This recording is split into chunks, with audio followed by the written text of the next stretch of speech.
Hello. पिछले lecture में अभी तक हम लोगों ने ये सारे टॉपिक कंप्लीट किया। गणतंत्र and the clinical toxicology, scope of गणतंत्र एंड द डेफिनेशन ऑफ विष, ठीक है। पॉइजन सिनोनिम्स, विष के गुण, ठीक है। विष, मध्य, ओज के गुण, ये सारी चीज़ें हम लोगों ने पहले के लेक्चर में अभी तक कर ली है। विष गति, क्लासिफिकेशन ऑफ विष, ठीक है। स्थावर और जांगम और उनके आगे स्थान, ये सारे टॉपिक हम लोगों ने कर लिए हैं। आज हम लोग पढ़ेंगे difference between poisons, venoms and toxins and the route of administration of poisons, क्या है रूट, ठीक है। और इसमें पढ़ेंगे मोड ऑफ एक्शन ऑफ विष, ठीक है। विष गुण अनुसार कर्म, इसके गुण और कर्म ये हम लोगों ने इसके पहले पढ़ लिया है। और जैसे कि सारी चीज़ में इसके गुण और कर्म यहाँ पे जो थे, विष के गुण और विष के कर्म, ये हम लोगों ने पढ़ लिया है। अब थोड़ा सा इसके थोड़ा बहुत मॉडर्न है, मोड ऑफ एक्शंस, मतलब कैसे वर्क कर पॉइजन्स के वो, और थोड़ा बहुत है introduction of thermokinetics and the factor modified the action of the poisons. ये हमें टॉपिक्स पढ़ने हैं, ठीक है। तो चलिए मॉडर्न पोर्शन स्टार्ट करते हैं टॉक्सिकोलॉजी की, ठीक है। Toxicology made up of two words, one is a toxikon and another is a logos, ठीक है। टॉक्सिकेंस मतलब आपको पता है पॉइजन्स, और लॉजी मतलब, लोगस मतलब क्या होता है, स्टडी, यानी कि study of poisons is called toxicology. ये हो गई थोड़ी बहुत हम लोगों ने टॉक्सिकोलॉजी के बारे में जानी। अब इसकी डेफिनेशन है कि टॉक्सिकोलॉजी क्या है। तो toxicology deals with the diagnosis, symptoms and the treatment of the poison and the method of detecting them. बहुत आसान सी इसकी लैंग्वेज है, समझ में आ जा रही है। टॉक्सिकोलॉजी की डेफिनेशन लाइन याद होनी चाहिए टॉक्सिकोलॉजी की।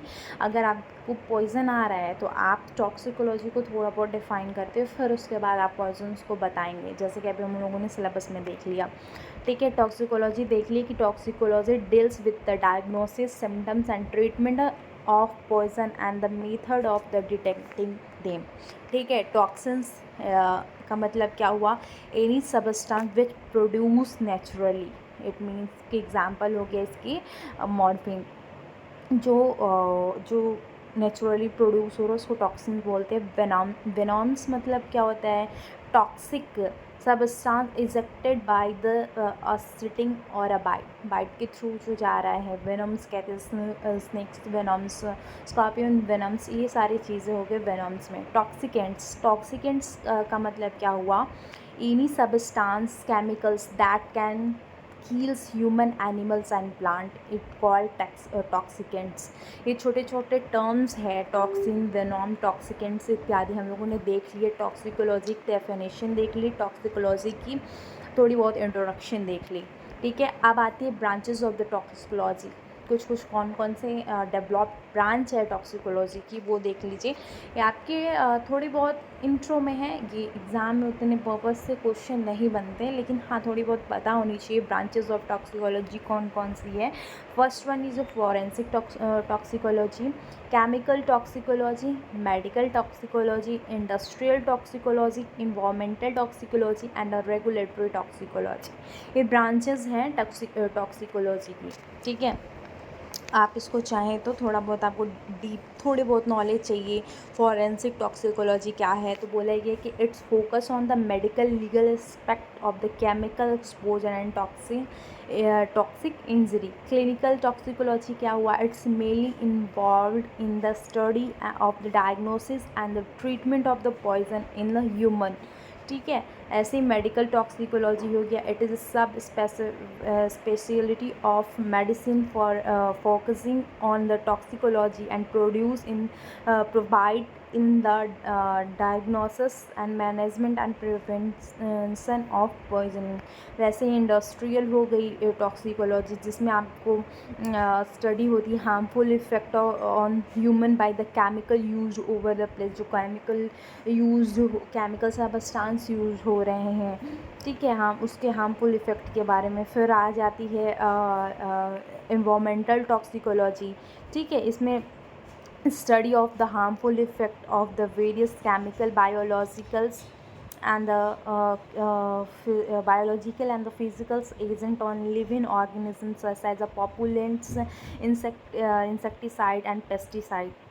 ठीक है, ये हो गई आपकी इन्वामेंटल, वैसे ही रेगुलेटरी है.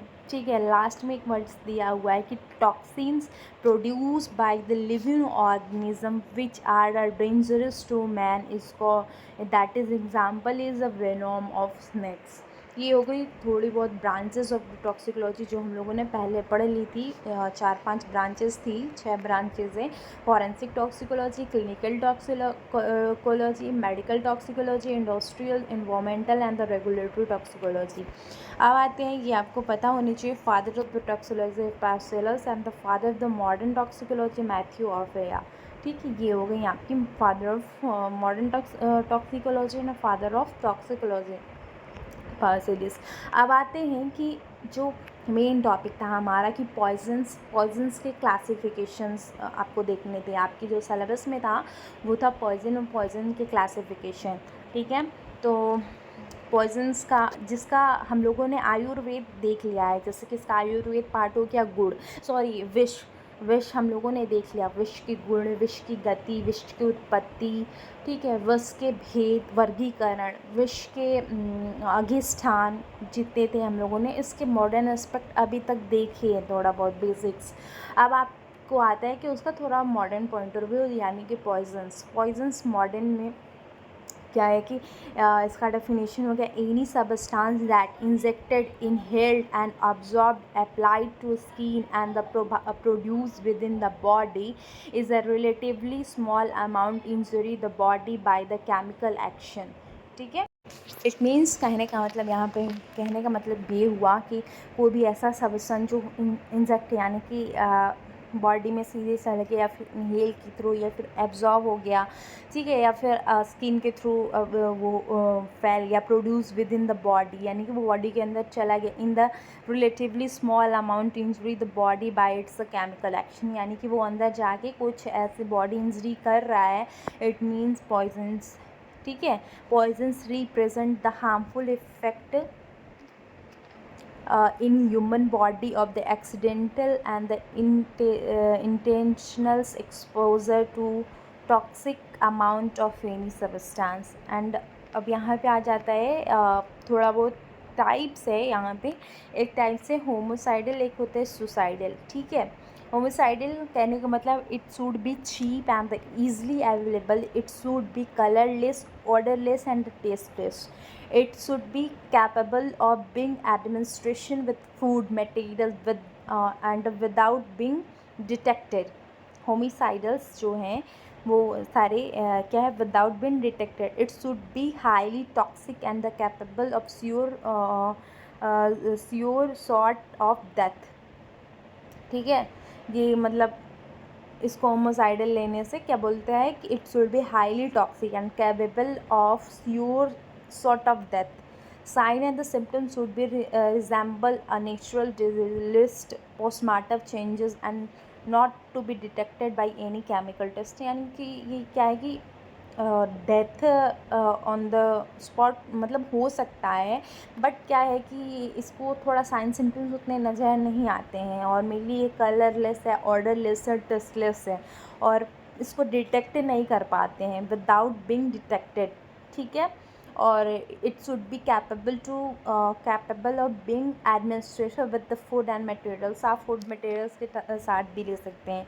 अब आती है suicidal poisons. Suicidal poison, it should be cheap and easily available. It should be tasteless, pleasant taste, and also capable of being administration with food and material. It should be highly toxic and capable to sure sort of death. ठीक है, ये हो गई होमोसाइडल suicidal poisons. अब यहाँ पे examples देख लेंगे, लेकिन यहाँ पे एक दूसरी क्लासिफिकेशन है, classification of poison based of the nature of the use.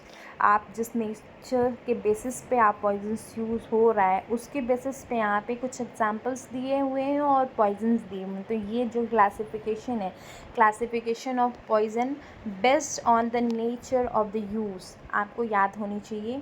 First one the homicidal poison, दूसरी है सुसाइडल पॉइज़न। होमोसाइडल्स में हम इसके डेफिनेशन वगैरह हम लोगों ने देख लिए। इसमें क्या आती है, जो आर्सेनिक है, एकोनाइट्स है, ओपियम्स है, ये होमोसाइडल पॉइजन्स में आते हैं। ठीक है, सुसाइडल्स पॉइजन्स में क्या आते हैं, ओपियम आएगा, आर्सेनिक आएगा। ठीक है, वैसे ही एक्सीडेंटल पॉइजन्स में क्या आएगा, एस्प्रीन आएगा। ठीक है, स्नेक बाइट आ गया, कार्बन डाइऑक्साइड्स आ गए, ये सब एक्सीडेंटल पॉइजन्स हो गए। अबॉर्टिफिकेशंस जो अबॉर्शन के लिए पॉइजन्स यूज़ हो जाते हैं वो कौन कौन से हैं, वो है क्लेरोटोपस, चित्रक एंड द सल्फ्यूरिक सल्फेटिन इत्यादि etc। ये हो गई। स्टूपेफाइंग पॉइजन्स क्या होगा, वो धतूरा होगा, भांग होगा, केटल पॉइजन, गूंजा और लेड होगा। कि आपको classification of poisons based on the nature of use, कौन से नेचर के अनुसार आप उस पॉइजन्स का यूज़ हो रहा है, उन बेसिस पे ये क्लासिफिकेशन था। Homicidal, suicidal, accidental, abortifacients and the stupefying poison and cattle poison. और इसके पहले हम लोगों ने जो पॉइजन्स है उसके डेफिनेशन को देख लिया था, तो ये आपको याद होने चाहिए। अब आते हैं classification based on the effect.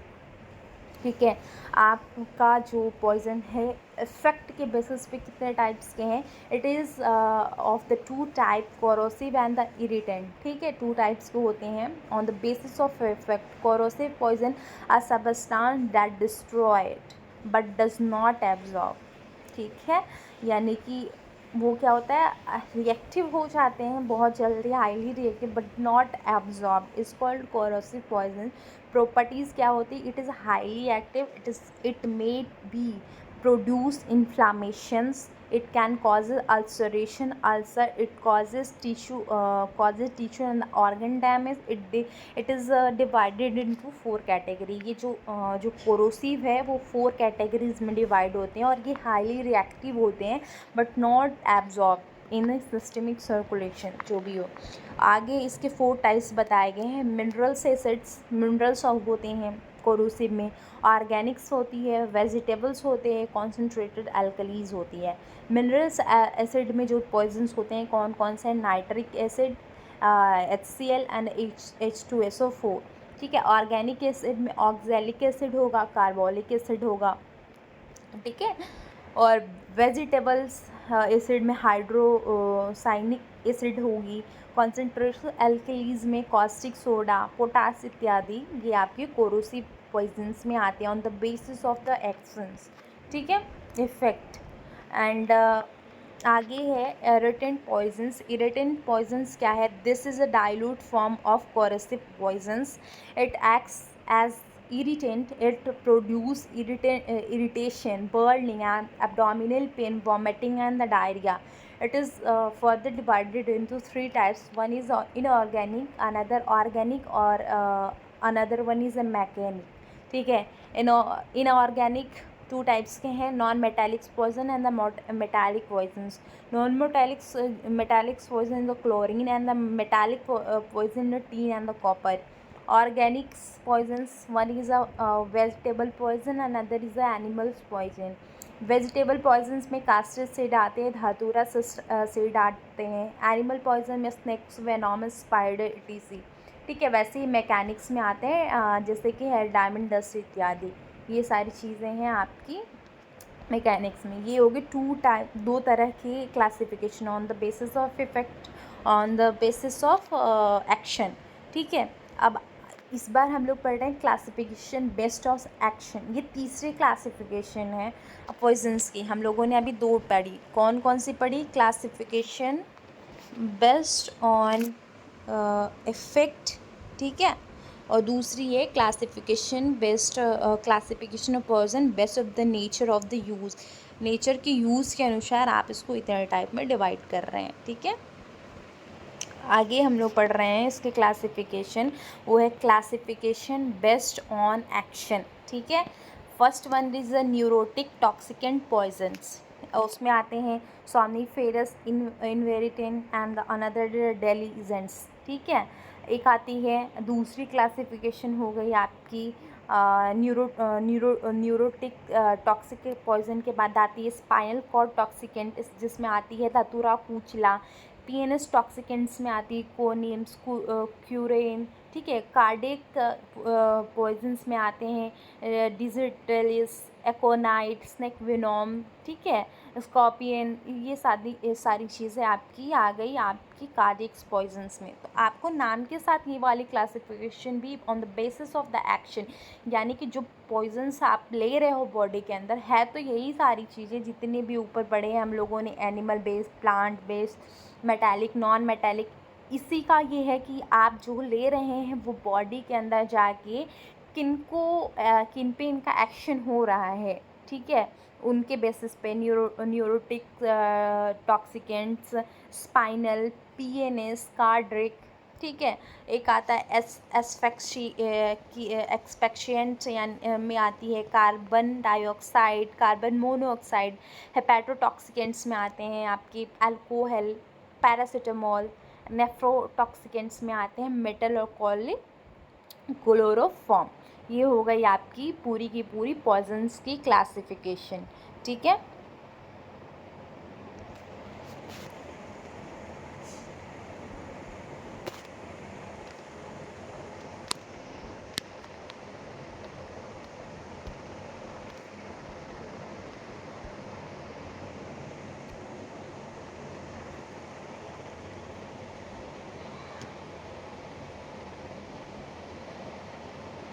अब नेक्स्ट है आपकी एक्शन ऑफ द पॉइजन्स, ठीक है।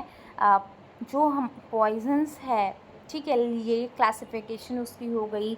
अलग अलग basis on the nature, on the effect, ठीक है, अलग अलग क्लासिफिकेशन देख ली। अब आपको क्या पढ़ना है, आपके सिलेबस के अनुसार है एक्शन ऑफ द पॉइजन, ठीक है। इसकी एक्शन कैसे है आपकी बॉडी में, तो पहली आती है लोकल एक्शन, दूसरी है रिमोट एक्शन और तीसरी है कंबाइंड एक्शन। जो लोकल एक्शन है वो क्या कहते हैं, poison acts directly on the tissue and causes corrosive and irritant and inflammation, ठीक है। एग्ज़ाम्पल है भल्लातक, यानी कि उनका जो आपने पॉइजन लिया उनका वो लोकल एक्शन हो रहा है बॉडी के टिश्यू पे इत्यादि पे, ठीक है। वो सारे सिम्टम्स नज़र आएंगे, that is oedema, burning sensation, ठीक है। और फिर उसके बाद अल्सरेशन, ठीक है, डिस्कलरेशन, ये सारी चीज़ें आपको नज़र आ रही हैं। और इसमें कोरोसिव और इरिटेंट्स होते हैं। और दूसरा है यहाँ पे वो है रिमोट एक्शन। रिमोट एक्शन यानी कहने का मतलब कि जो हमने पॉइजन लिया, poison get absorb systematically and the acts on the extraneous heart, यानी कि वो सिस्टम में जाके उनका एब्जॉर्प्शन हुआ, ठीक है। जैसे कि स्नेक बाइट, स्कॉर्पियन स्टिंग, ये सारी रिमोट एक्शन में आती है। Further remote action two types के हैं, specific remote action and non specific remote action. Specific remote action में आता है certain poison have effect on the specific organ और system of the body, that is एकोटीन, डिजिलेटिक्स इफेक्ट ऑफ हार्ट, ठीक है, opium and it's alkaloids, ये सारी चीज़ें आ गई specific remote action. And the next is a non specific remote action, यानी कि ऐसे नहीं है, कोई स्पेसिफिक नहीं, certain poison affect remote organ of the body, that is a corrosive poison. Their poison result in shock, यानी जो corrosive poisons है वो क्या करते हैं, रिमोट ऑर्गन पे वो मेनली वर्क करते हैं। जैसे कि वो जो कोरोसिव पॉइजन्स हमने लिया उसके फर्दर रिजल्ट हुआ शॉक का। That last is a combined action. Combined में क्या होता है, उस पर लोकल और रिमोट दोनों का कंबाइंड। लोकल क्या था कि वो सारे सिम्टम्स नज़र ला रहे थे, तो रिमोट में क्या था कि वो बॉडी में जाके एक्शन करके वो कोई ऑर्गन, रिमोट ऑर्गन या फिर ऐसे स्पेसिफिक ऑर्गन पे जाके एक्ट करके अपना वर्क कर रहे थे, यानी कि वो सिम्टम्स नज़र ला रहे थे। तो ये हो गई। Third is a combined action. Certain poison have a both local and remote action, that is a carbolic acid, oxalic acid and the phosphorus. ये हो गई आपकी यहाँ पे एक्शन ऑफ पॉइजन भी कंप्लीट। यानी कि आज की क्लास में हम लोगों ने क्या क्या पढ़ा, सबसे पहले toxicology, branches of toxicology, venoms पढ़ी, थोड़े बहुत जो छोटे छोटे डेफिनेशन थे, टॉक्सिन के डेफिनेशन, टॉक्सिकोलॉजी की डेफिनेशन, उसके साथ साथ हम लोगों ने पॉइजन्स पढ़ी, पॉइजन के 3 प्रकार के क्लासिफिकेशन को जाना, ठीक है। उसके बाद हम लोगों ने एक्शन ऑफ पॉइजन पढ़ा, ठीक है। आज के लिए इतना ही, थैंक यू।